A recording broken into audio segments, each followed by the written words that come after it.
Perkenalkan, nama saya Lola Ratna Dewi Huta. Saya salah satu mahasiswi akuntansi keuangan publik Politeknik Negeri Medan. Pada video kali ini saya akan membahas review perbedaan jurnal internasional yang telah saya cari sebelumnya. Di mana tema yang saya angkat yaitu siklus audit penggajian. Saya mengambil judul yang pertama itu Effect of Staff Audit Measures on Payroll Fraud Detection in the Public Sector, A Study of Anambra State Civil Service, dan yang kedua Integrated Personal Payroll and Information System PNSI for Ghost Worker Syndrome in Nigerian Public Service.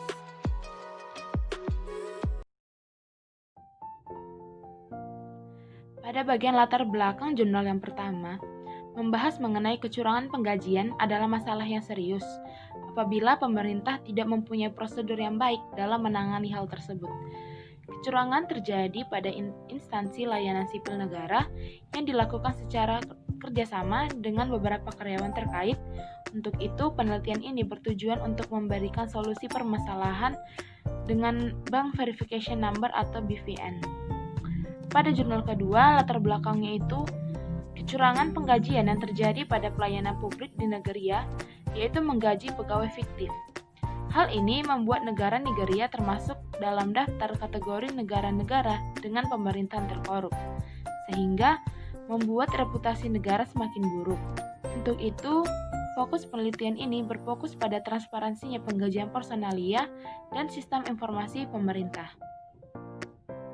Tujuan penelitian. Pada tujuan penelitian jurnal pertama, bertujuan untuk menilai pengaruh signifikan dari penggunaan nomor verifikasi biometrik pada penipuan penggajian deteksi. Yang kedua, untuk menentukan pengaruh signifikan dari penggunaan nomor verifikasi biometrik dalam deteksi karyawan fiktif.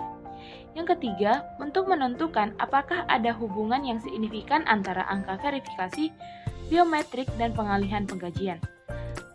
Sedangkan pada jurnal kedua bertujuan untuk memastikan efek pengangguran terhadap perekonomian Nigeria. Yang kedua, untuk mengidentifikasi penyebab dan dampak korupsi dalam administrasi pemerintahan daerah. Yang ketiga, menilai sejauh mana remunerasi yang buruk telah mempengaruhi produktivitas karyawan di pemerintahan lokal.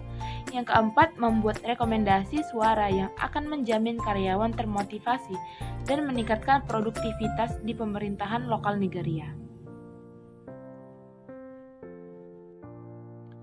Kemudian kerangka konseptual. Jurnal pertama memiliki 5 kerangka konseptual. Yang pertama, kecurangan penggajian, staff audit, Bank Verification Number atau BVN, sindrom karyawan fiktif, serta pengalihan gaji. Sedangkan jurnal kedua memiliki 4 kerangka konseptual. Yang pertama, gaji, sistem penggajian, manajemen penggajian, dan pelayanan publik.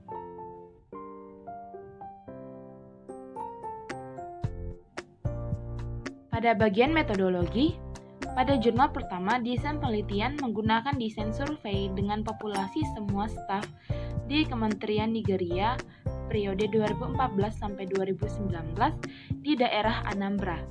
Penelitian menggunakan teknik sampling dengan menyebar kuesioner dengan 400 X lempar dan diambil 325 X lempar yang dianggap memiliki tingkat respon yang baik.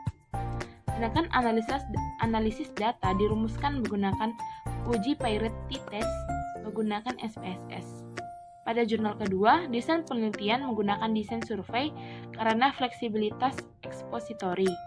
Data primer berasal dari administrasi kuesioner dan data sekunder berasal dari karya penelitian, buku teks, jurnal, majalah, dan perpustakaan virtual dengan populasi 24.671 berdasarkan sampling judgment. Analisa data yang digunakan yaitu statistik presentasi frekuensi dan skor rata-rata sederhana.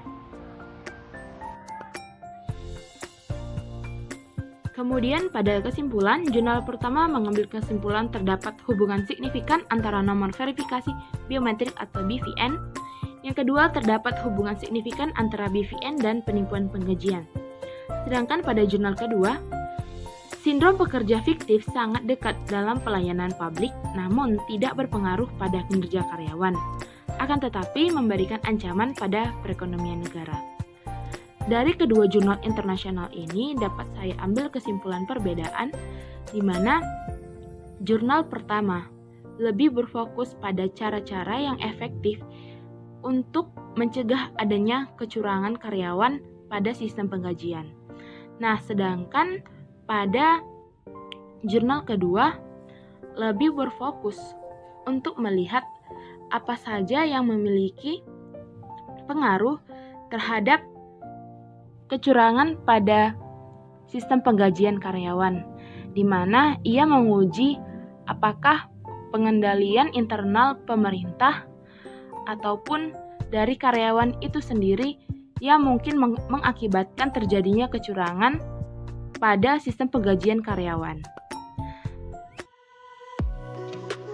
Mungkin cukup sekian materi presentasi saya pada video kali ini. Saya sangat menerima saran dan kritikan yang membangun mengenai perkembangan video pembelajaran yang akan saya buat ke depannya, karena saya masih dalam proses tahap pembelajaran. Akhir kata, saya ingin mengucapkan banyak terima kasih kepada teman-teman yang telah menonton video saya selama ini.